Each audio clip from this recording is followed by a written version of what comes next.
By 2009, John Travolta was living a version of success few people ever reach. He owned a $10 million estate in Florida, lived inside a private aviation community, and had access to multiple aircraft that allowed him to fly anywhere on his own schedule. His career had already survived a rise, a fall, and a legendary comeback with Pulp Fiction. To the outside world, it looked like the reward phase of a long journey. But success doesn't stop life from changing.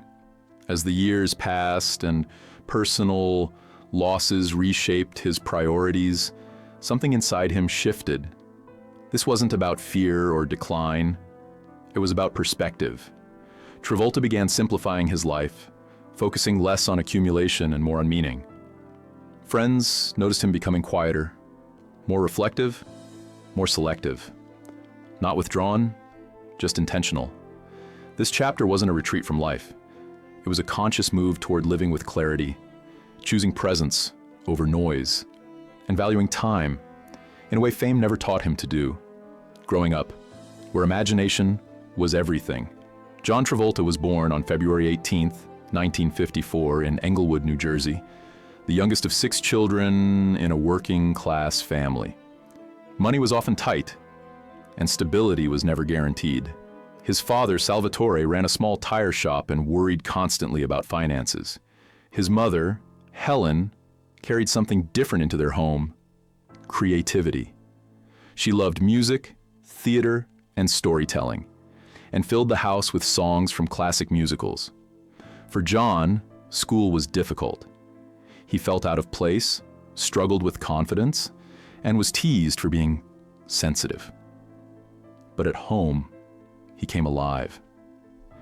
He performed skits for his siblings, danced freely, and found joy in expression. Helen noticed his spark early and encouraged it. She didn't see entertainment as unrealistic. She saw it as purpose. That belief gave John a foundation long before the world noticed him, and it stayed with him through every stage of his life. Leaving home before life felt safe? At just 16 years old, John Travolta left home for New York City with no safety net and no guarantees. He had little money, no industry connections, and only a belief that he belonged on stage. Life in New York was humbling. He worked odd jobs, washed dishes, delivered items, and slept wherever he could afford. Auditions were crowded and unforgiving. Rejection came far more often than opportunity. Yet something inside him refused to quit. Every performance, even the smallest one, confirmed that acting wasn't a dream. It was a necessity. These years shaped his resilience. He learned patience, discipline, and how to survive uncertainty. When success eventually arrived, it wasn't luck alone. It was built on years of persistence that no audience ever saw. Long before fame, John learned how to stand on his own, how to believe quietly, and how to keep moving forward when nothing was promised. Sudden stardom and a world that moved too fast. In 1975, John Travolta's life changed almost overnight when he landed the role of Vinnie Barbarino on Welcome Back, Kotter. The character stood out instantly, and audiences connected with his humor and authenticity. Fame arrived fast, and expectations followed just as quickly. Soon after, The Boy in the Plastic Bubble showcased a deeper side of his talent, proving he was more than a sitcom star. Then came 1977. Saturday Night Fever turned him into a cultural icon. His performance captured energy, vulnerability, and ambition, and the film resonated worldwide. At just 23, he earned an Academy Award nomination, an achievement few actors reach so early. With Grease following soon after, his image became inseparable from an entire era. But rapid success carries pressure. The world moved fast, and John barely had time to understand what fame demanded before it expected more. When momentum quietly slowed, the early 1980s marked a shift that many stars experience, but few are prepared for. As trends changed, the certainty surrounding John Travolta's career began to fade. Films like Blowout earned critical respect, but struggled commercially. Other projects failed to connect with audiences, and public perception slowly shifted. Missed opportunities added to the frustration. Roles that later became iconic went to others, and momentum stalled. This period wasn't defined by failure, but by uncertainty. John kept working, kept learning, and stayed present in the industry, even as attention drifted elsewhere. Fame can be loud when it arrives, and quiet when it leaves. What mattered most during these years was endurance. He didn't disappear. He adapted. These moments taught him that identity couldn't rely on applause alone. Sometimes, the most important growth happens when the spotlight dims and persistence replaces validation. A comeback built on authenticity. In 1994, a single role changed everything. Quentin Tarantino cast John Travolta in Pulp Fiction, not as a polished star, but as a deeply human character. The performance surprised critics and audiences alike. It was relaxed, layered, and real. The film reignited respect for his craft and reminded Hollywood of his versatility. Opportunities returned quickly, and John entered a new phase of his career defined by confidence rather than urgency. Financial success followed, but it no longer defined him. During this time, he leaned into personal passions, especially aviation.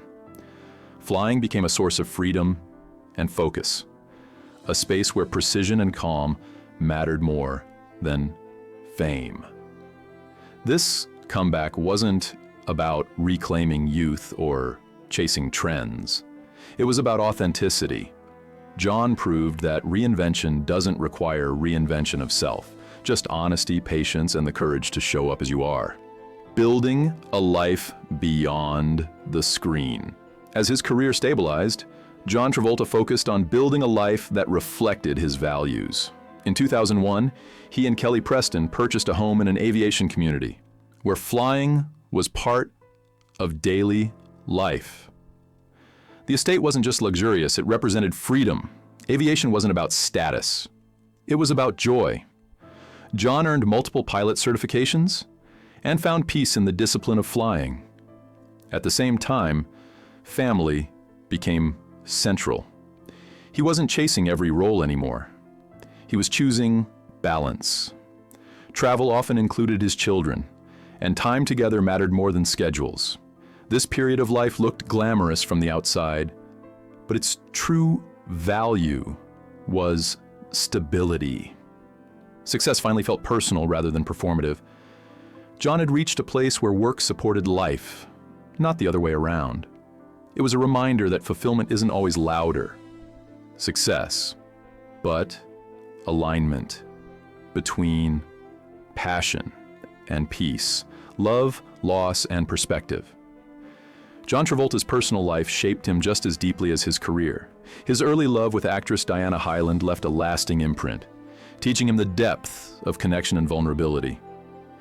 Years later, his marriage to Kelly Preston brought companionship, partnership, and family. Together, they raised 3 children and prioritized privacy despite public attention. Parenting grounded John in ways fame never could. Life, however, brought challenges that reshaped his outlook. Loss introduced a level of perspective no achievement could match. These experiences didn't define him by grief, but it did refine his understanding of time, presence, and responsibility. John became more intentional, more protective of what mattered. He learned that life's value isn't measured by length or recognition, but by depth and connection.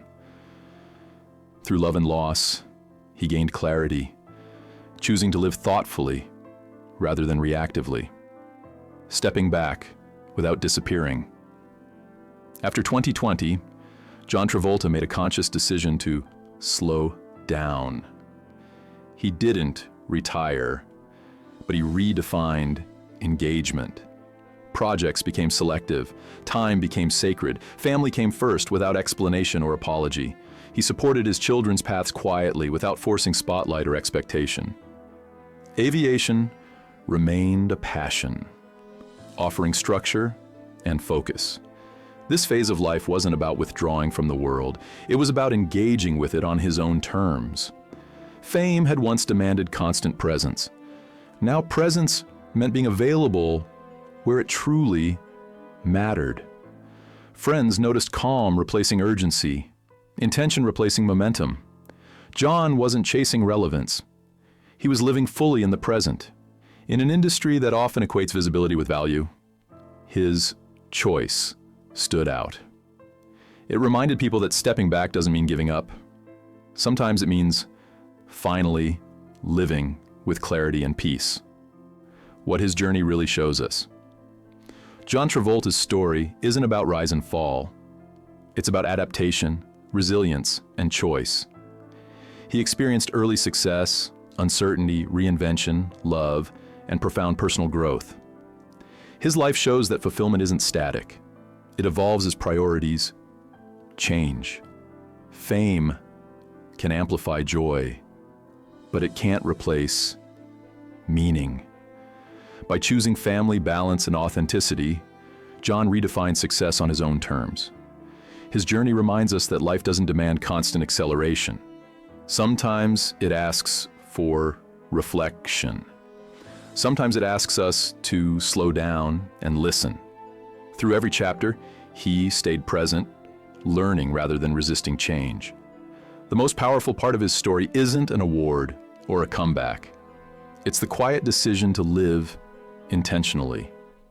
In a world obsessed with more, John Travolta's life shows the strength of choosing what truly matters.